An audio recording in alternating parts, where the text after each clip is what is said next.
사무엘하 18장입니다. 오늘 아침 18장 우리 6절부터 보겠습니다. 6절부터 15절까지 사무엘하 18장 6절부터 15절까지 우리 함께 앞에 보시면서 합독합니다. 이에 백성이 이스라엘을 치려 들로 나가서 에브라임 수풀에서 싸우더니 거기서 이스라엘 백성이 다윗의 부하들에게 패하매 그날 그곳에서 전사자가 많아 2만 명에 이르렀고 그 땅에서 사면으로 퍼져 싸웠으므로 그날의 수풀에서 죽은 자가 칼에 죽은 자보다 많았더라. 압살롬이 다윗의 부하들과 마주치니라. 압살롬이 노새를 탔는데 그 노새가 큰 상수리나무 번성한 가지 아래로 지나갈 때에 압살롬의 머리가 그 상수리나무에 걸리매 그가 공중과 그 땅 사이에 달리고 그가 탔던 노새는 그 아래로 빠져나간지라. 한 사람이 보고 요압에게 알려 이르되 내가 보니 압살롬이 상수리나무에 달렸더이다 하니 요압이 그 알린 사람에게 이르되 내가 보고 어찌하여 당장에 쳐서 땅에 떨어뜨리지 아니하였느냐.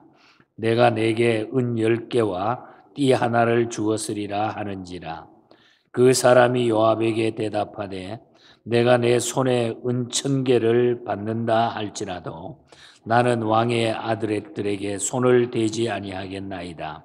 우리가 들었거니와 왕이 당신과 아비새와 이때에게 명령하여 이르기를 삼가 누구든지 젊은 압살롬을 해하지 말라 하셨나이다.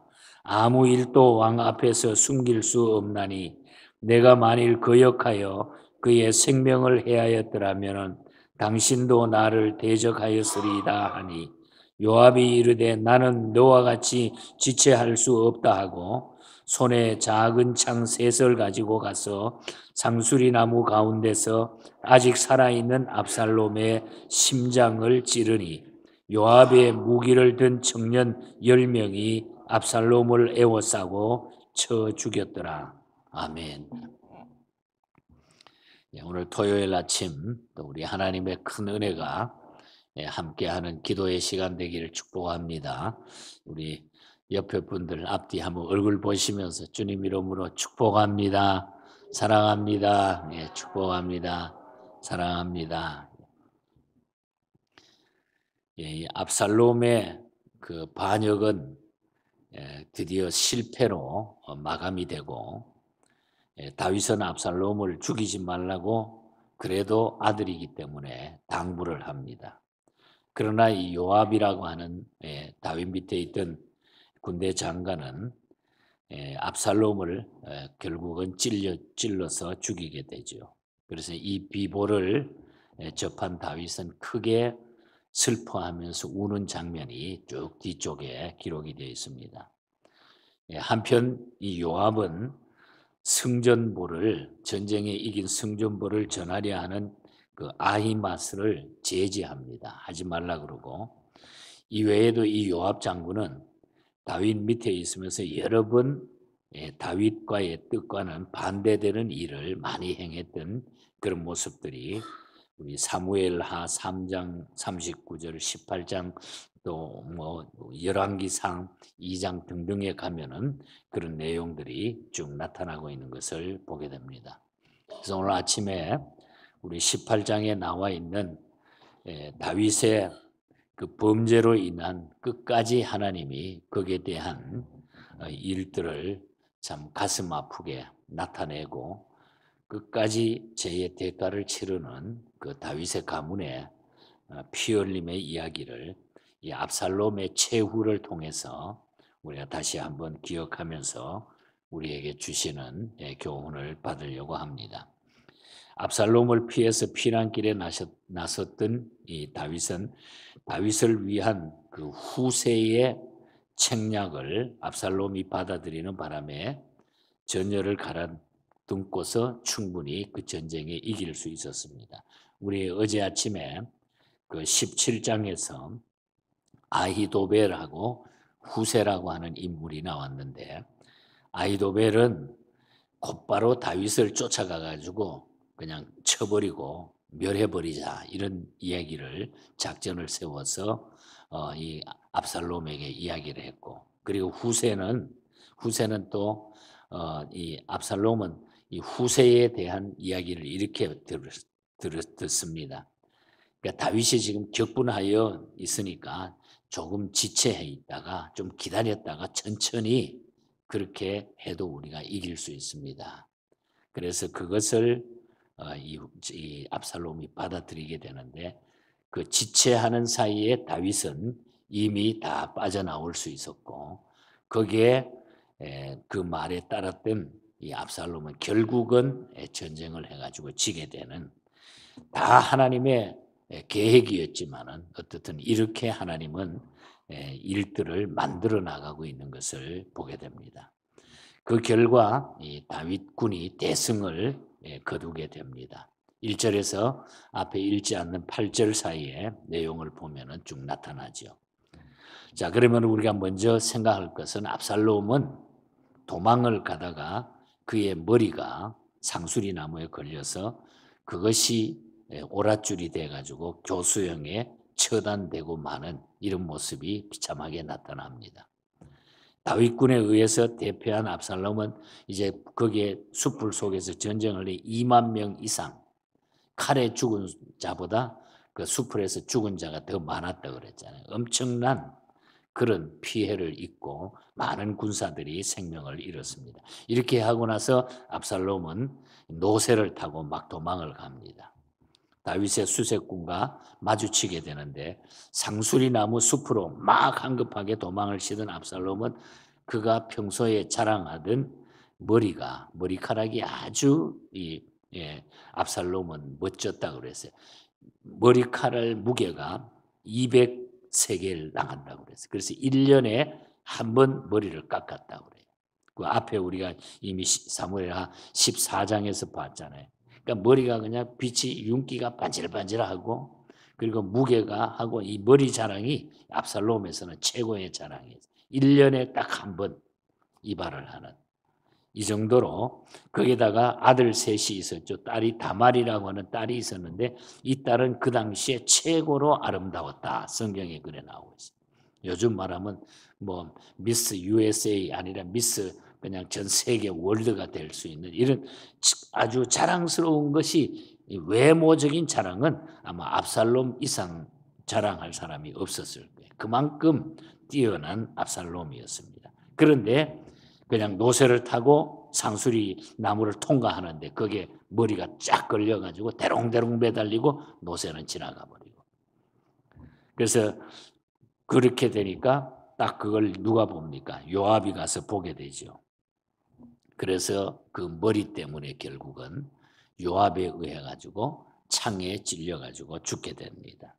그것이 9절부터 15절에 쭉 나타나죠. 즉 압살롬은 그가 자랑하던 머리털 때문에 죽임을 당했고, 그 시체는 웅덩이에 던져지고 그 웅덩이는 돌 무덤으로 쌓았는데 그 돌 무덤은 자신의 공적을 자랑할 목적으로 세운 비석이 되고 말았던 거예요.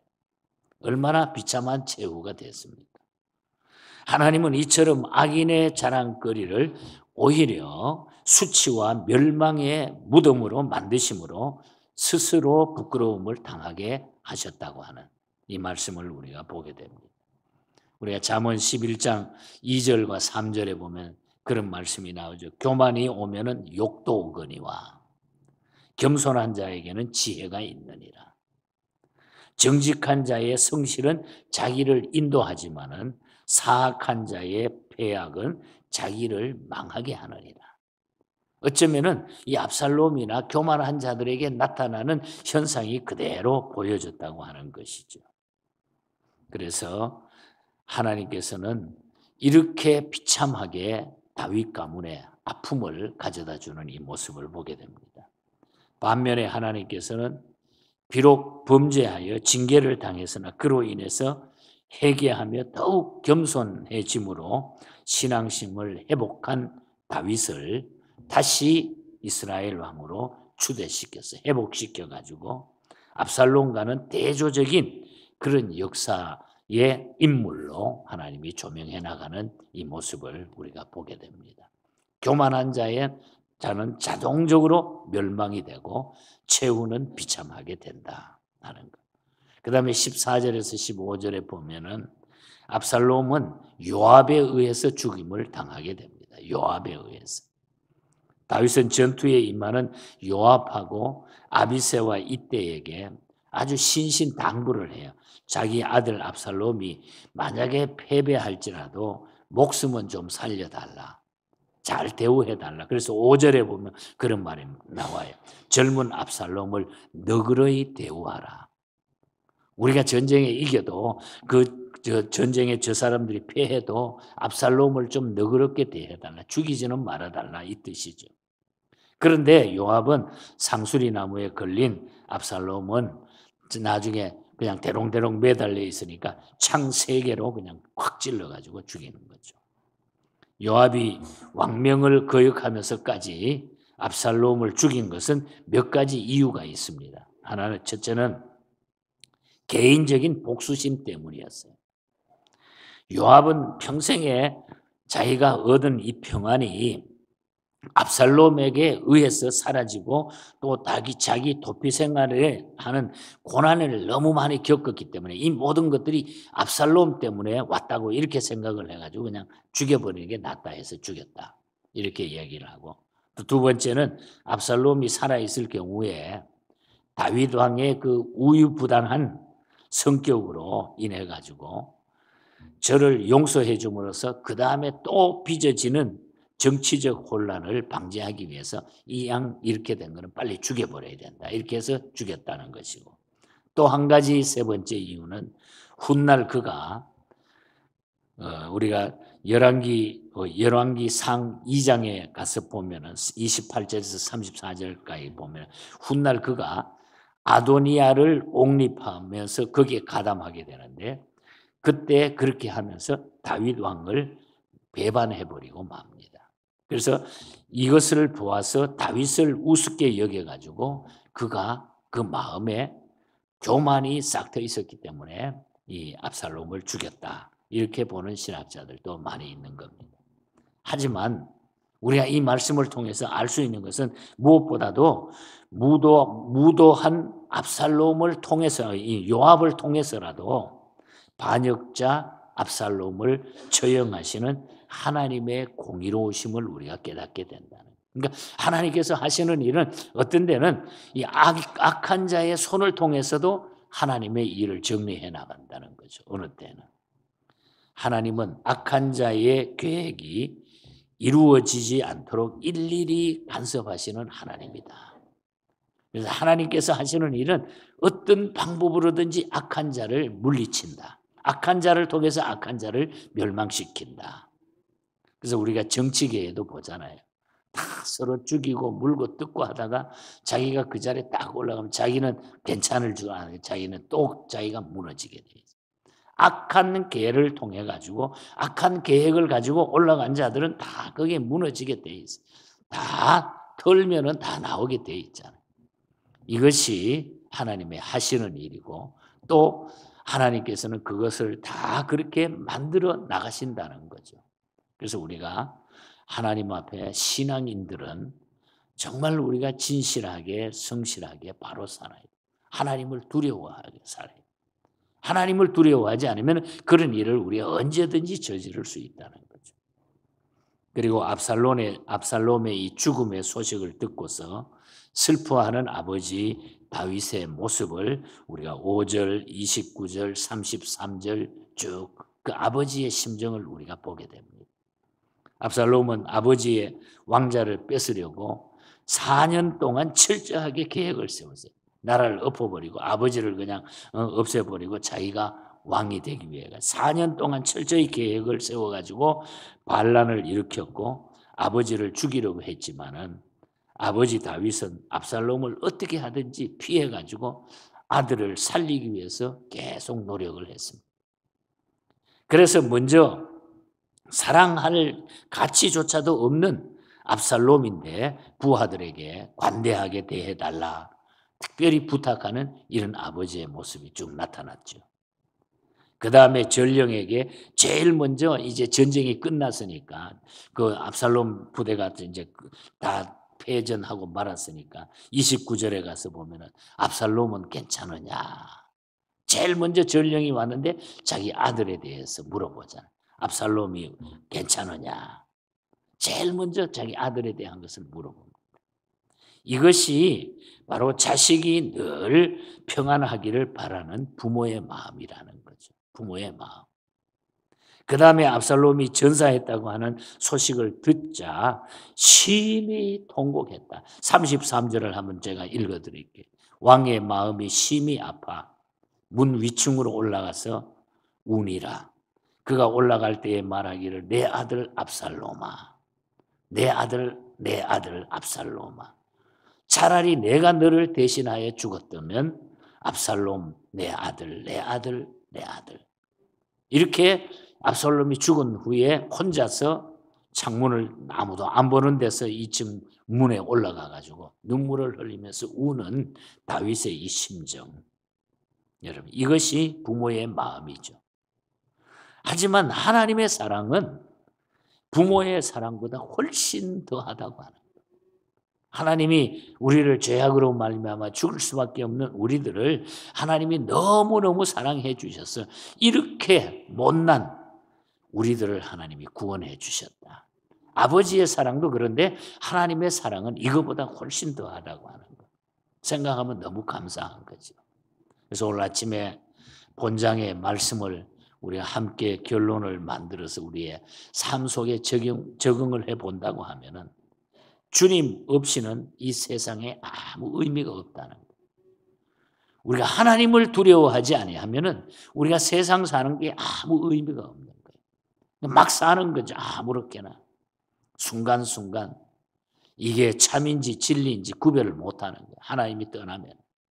그냥 내가 쓰기 위해서 내가 가기 위해서는 그냥 그 어떤 일도 내가 저지를 수 있다는 거죠. 죽이고 올라가고 죽이고 올라가고. 그래서 우리는 하나님을 두려워해야 된다. 그래서 예수 믿는 사람은 늘 우리가 기도하면서 무슨 일이 생기든지 간에 하나님을 두려워하는 마음이 우리에게 있다고 하는 것. 그리고 주님 없는 세상은 예수 안에 우리가 주님 없는 세상은 아무 의미가 없고 예수 안에 그래서 우리는 살아가야 된다. 예수 안에. 그래서 저와 여러분들은 예수 안에 바울이 그래서 in Christ 예수 안에 그리스도 안에 그 안에 살아야 정말 하나님의 자녀답게 사는 거지 주님을 떠나면 아무 의미가 없다고 하는 거. 그래야 하나님이 우리를 지켜주신다는 거예요. 그러니까 하나님의 자녀는 그리스도 안에 살다가 보면은 다 하나님이 보호해 주시는 거예요. 다윗이 하나님에 대해서 똑바로 알았기 때문에 범죄한 후에 어떤 일이 벌어져도 그는 참고 견디면서 하나님 이게 바로 그 일이었군요. 그래서 20장까지 계속 그 다윗의 범죄 사건 때문에 그 가문에 일어났던 처절한 비참한 일들이 아마 이거보다 더한 일이 어디 있겠습니까? 자식이 죽어나가죠. 자식이 자기 왕후 자기 부인을 그냥 아들이 그냥 강간을 하지 않나. 별별 일이 다 그 가문에 일어났잖아요. 비참한 이런 일들. 그러나 이 다윗은 그것을 다 하나님이 하신 일로 자기의 잘못으로 인정하고 기도하면서 회개하고 나갔을 때 결국 마지막에는 하나님이 엄청난 복과 영예를 누릴 수 있도록 만들어 주신다. 그래서 우리 하나님의 자녀는 그리스도 안에 있어야 된다는 거예요. 떠나면 아무 의미가 없어요. 그냥 당장 한순간에 없어질 수 있는 거예요. 우리가 그렇게 살다가 우리가 세상 떠나면 어떻게 하겠어요? 그래서 언제나 우리는 저와 여러분은 그리스도 안에 세상에 많은 풍파가 심하고 힘들어도 우리는 예수 안에 살아가는 저와 여러분이 될 수 있기를 바랍니다. 그래서 로버트 로리 목사님이 그 찬송을 만들어줬잖아요. 이 세상의 모진 풍파 쉬지 않고 불어도 주님 안에 보호받는 우리 마음 편하다. 주님 안에. 얼마나 좋습니까, 여러분? 예수 안에 있는 우리 한량없이 즐겁고 주 성령의 위로함이 마음속에 차도다. 천국 음악 소리 같은 은혜로운 그 말씀 끊임없이 듣는 우리 어찌 찬양하지 않을까? 그리스도 안에 우리가 살아가야 돼. 하버갈 목사님이 만든 찬송도 마찬가지. 주 없이 살 수 없네 세월이 흐르고 이 깊은 고독 속에 내 생명 끝나도 사나운 풍랑일 때 나를 지켜주시고 내 곁에 계신 주님 늘 힘이 되시네. 우리가 그리스도 안에 있으면은 주님이 내 힘이 돼 주시는 거예요. 힘이 되는 거예요. 그래서 우리는 이 말씀을 우리가 굳게 믿고 다윗이 힘들고 어려울 때 용기 잃지 않고 하나님 바라보면서 하나님 이렇게 하나님이 진행하셨군요. 그래서 이렇게 되셨군요. 우리가 이걸 알면서 하나님 앞에 나가면은 우리의 삶이 활짝활짝 열려가고 복된 삶이 될 줄 믿습니다. 이 믿음으로 우리 다 승리하시기를 축복합니다. 우리 기도하겠습니다. 말씀 기억하면서